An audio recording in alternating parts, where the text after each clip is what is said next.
One day, the cook went into the kitchen to make some gingerbread. She took some flour and water and treacle and ginger and mixed them all well together, and she put in some more water to make it thin, and then some more flour to make it thick, and a little salt and some spice, and then she rolled it out into a beautiful, smooth, dark yellow dough.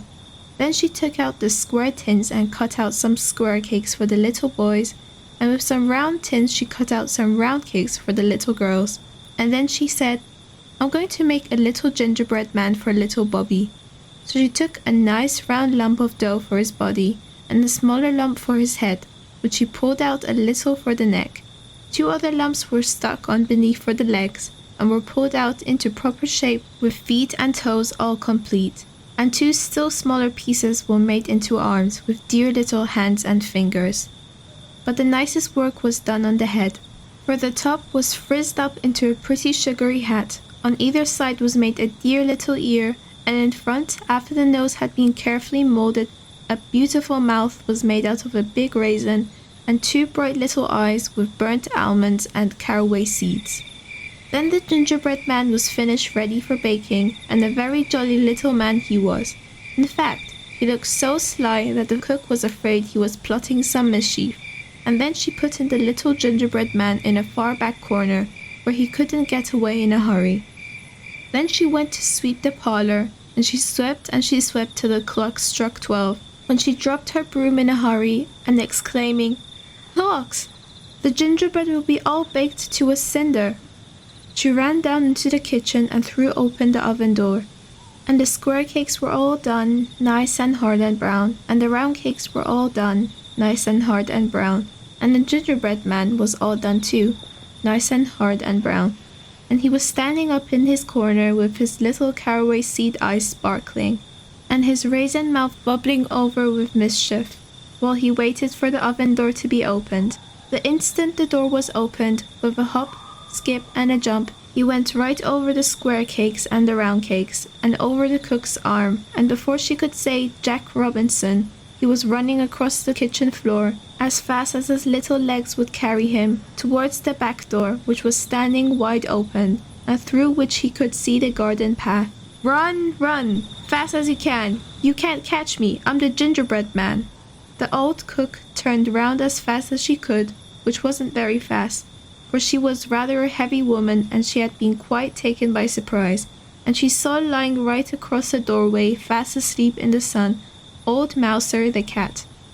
"Mouser, Mouser," she cried, "stop the gingerbread man. I want him for little Bobby." When the cook first called, Mouser thought it was only someone calling in her dreams, and simply rolled over lazily, and the cook called again, "Mouser, Mouser." The old cat sprang up with a jump, but just as she turned round to ask the cook what all the noise was about, the little gingerbread man cleverly jumped under her tail, and in an instant was trotting down the garden walk. Mouser turned in a hurry and ran after, although she was still rather too sleepy to know what it was she was trying to catch. And after the cat came the cook, lumbering along rather heavily but also making pretty good speed. Now at the bottom of the walk, lying fast asleep in the sun against the warm stones of the garden wall, was Towser the dog. And the cook called out, "Towser, Towser, stop the gingerbread man. I want him for little Bobby." And when Towser first heard her calling, he thought it was someone speaking in his dreams, and he only turned over on his side with another snore, and then the cook called again, "Towser, Towser, stop him, stop him." Then the dog woke up in good earnest, and jumped up on his feet to see what it was that he should stop. But just as the dog jumped up, the little gingerbread man, who had been watching for the chance, quietly slipped between his legs and climbed up on the top of the stone wall, so that Towser saw nothing but the cat running towards him down the walk. And behind the cat the cook was quite out of breath. "Run, run, fast as you can! You can't catch me! I'm the gingerbread man!" He thought at once that the cat must have stolen something, and that it was the cat the cook wanted him to stop.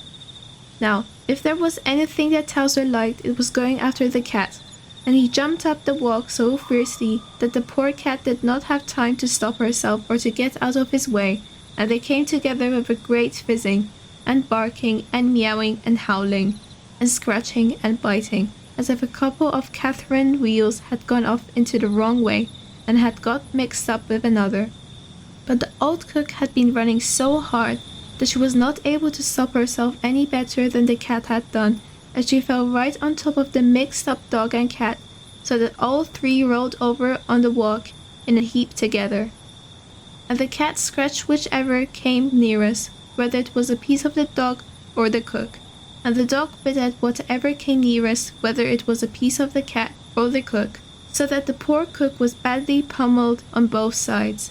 Meanwhile, the gingerbread man had climbed up on the garden wall and stood on top with his hands in his pockets, looking down at the scrimmage and laughing till tears ran down from his little caraway seed eyes and his raisin mouth was bubbling all over with fun.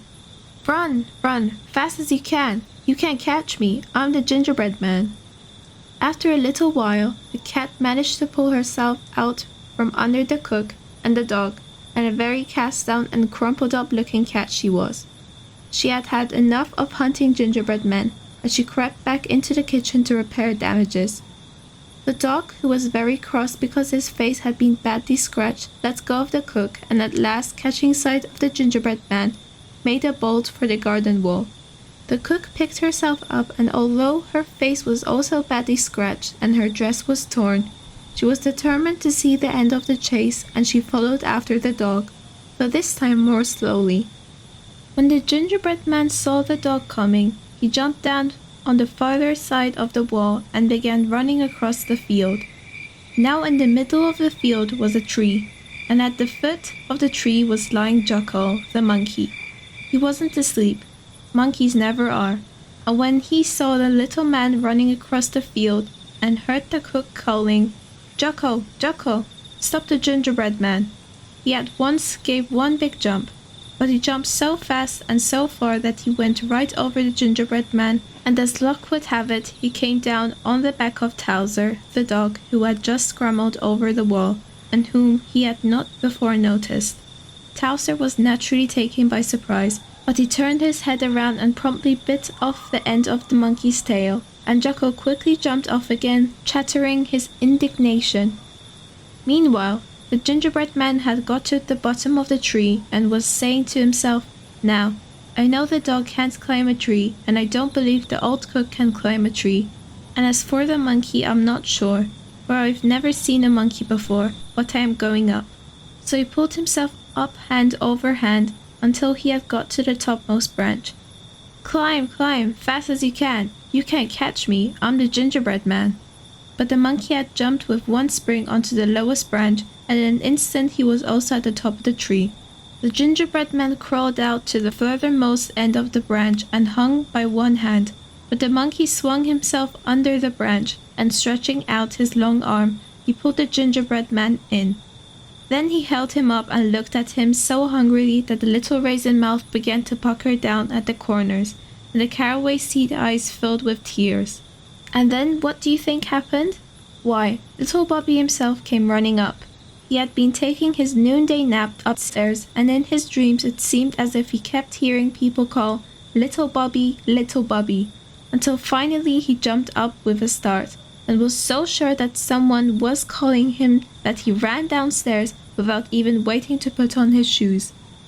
As he came down, he could see through the window in the field beyond the garden the cook and the dog and the monkey, and could even hear the barking of Towser and the chattering of Jocko. He scampered down the walk, with his little bare feet pattering against the warm gravel, climbed over the wall, and in a few seconds arrived under the tree, just as Jocko was holding up the poor little gingerbread man. "Drop it, Jocko!" cried Bobby. And drop it Jocko did, for he always had to mind Bobby. He dropped it so straight that the gingerbread man fell right into Bobby's uplifted pinafore. Then Bobby held him up and looked at him, and the little raisin mouth puckered down lower than ever, and the tears ran right out of the caraway seed eyes. But Bobby was too hungry to mind the gingerbread tears, and he gave one big bite and swallowed down both legs and a piece of the body. "Oh," said the gingerbread man, "I'm 1/3 gone." Bobby gave a second bite and swallowed the rest of the body and the arms.